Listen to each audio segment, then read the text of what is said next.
Thank you for staying with us. There appears to be lights at the end of the dark tunnel of closure of public universities in Nigeria.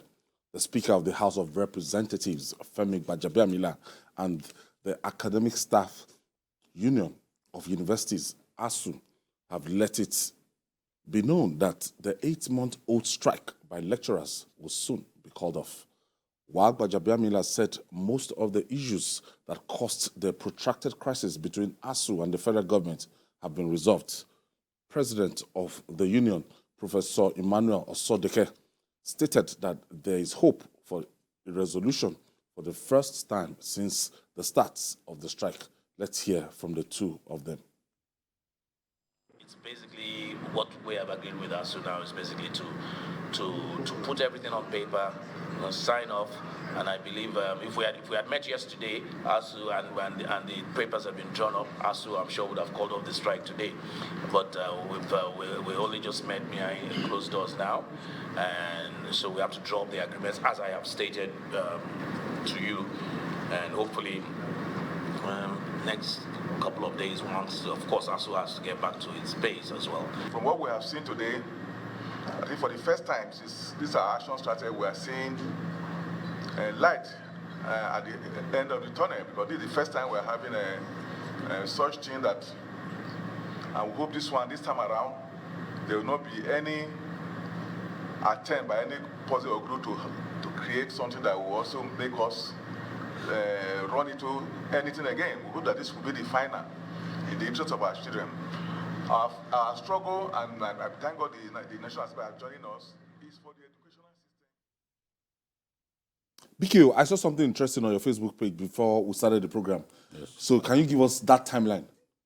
Yes. To the resolution that you now finished it with by Thursday or Friday, officially ASUU should be able to call off the strike. Yes. Give us the timeline. You know, I'm also monitoring them, monitoring the federal government side, monitoring ASUU. I stayed awake yesterday up till around 1 a.m. because they were meeting.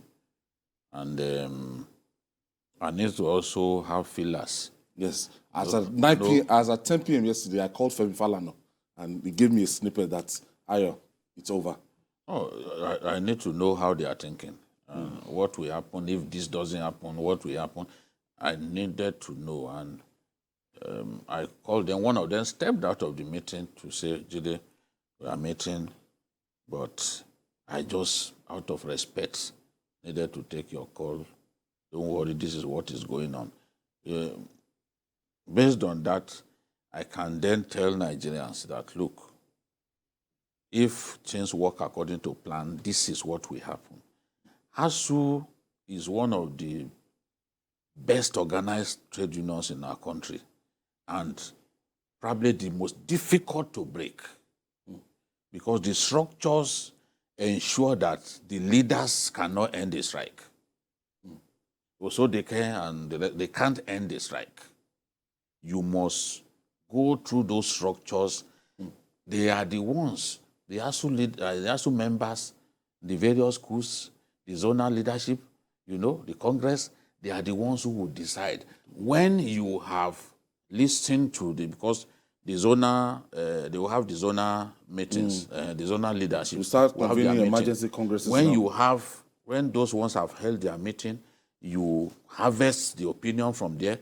The Congress, they will have the Congress, which is at the level of the various schools. They too will say, okay, this is our opinion. This is what we want. You will harvest it before the NEC will now meet. So the NEC will meet on Thursday. So at the level, once the NEC has met, the NEC already has the opinion of their members. They can then say, okay, this is where we are going. Only after that has been done. So when someone tells you that I expect that by tomorrow the strike will end, no. ASUU doesn't run like that. Because by that time, they could not have met at those different levels. The meeting at that level will still be on. Yes, so ASUU cannot give the president a guarantee that tomorrow we are ending a strike because that process must be complete. That's the way the union is structured. So if you call Osodeke and the rest of them and you bribe them, you give them life-changing money, they can't call off a strike. That's the way ASUU is structured. You know? So, and you know, on this, a lot of issues have about. Gbajabi Amila said something. He said majority of the issues have been addressed. And for the first time, we had Osodeke himself saying that this is the first time. Yes, that if this had been done earlier. Yes, and if anything does not change, it's looking very, very So that's good. I know that the president, I know that the House of Reps came up with their recommendations. And I know that the president too wants this strike to end. So their recommendations have been presented to the president. I also know that the president, that Gbajabi Amila has been able to extract some commitment from the president. That is why Gbaja could tell us that on the side of the federal government and on the side of ASUU, both sides have made concessions. Yes. This is the first time we are hearing that. And Nigeria, we have to be grateful to this man. Gbajabi Amila is the man of the moment right now. We have to be grateful. You see, let me Everybody remind. tried to broker peace. Let me remind Nigerians what happened with NMA. ASUU is not the first to disobey a court order saying go back to work. NSC has done that many times. Even NMA recently, the NMA refused to go to work when they were told to go to work. It took Gbajabi Amila to call them and assure them that you want funds set aside for your training. I'm going to put it in the budget. The moment he did that, those guys went back to work. It's not every issue that a court of law can resolve. It's not every issue that you resolve through brinksmanship. Through brinksmanship. No.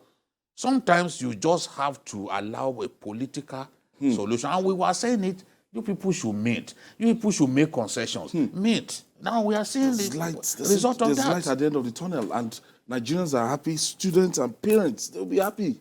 Yes, very much so. There are two things that we must note here. The man, Gbajabi Amila.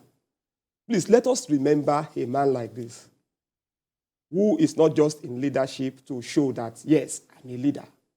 This is a man that has stepped in for Nigeria at a time of crisis. Shown That's number one. quality. Number two, we said it on this program that it's only the president that can deal with this issue. That, we said that it's beyond the labor minister, it's beyond the education minister. I have to go and meet Mr. It's beyond, you can abuse Iguge from today to tomorrow over this issue. There's nothing he can do. The same with Adamu. The president, although belatedly, overtly showed commitment to ending the thing. So, yes. It became a big embarrassment. Exactly. However, I think I'm also a little bit, I'm ambivalent about it. I'm happy that the strike is about to end, but we shouldn't allow this kind of thing to drag for this.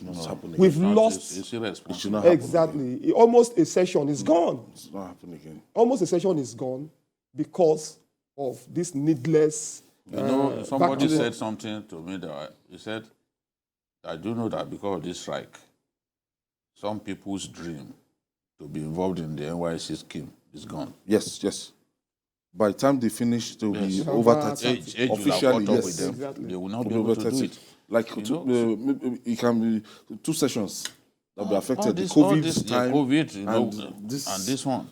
All these things have implications. There's no need when you can sit down and talk, when you can negotiate.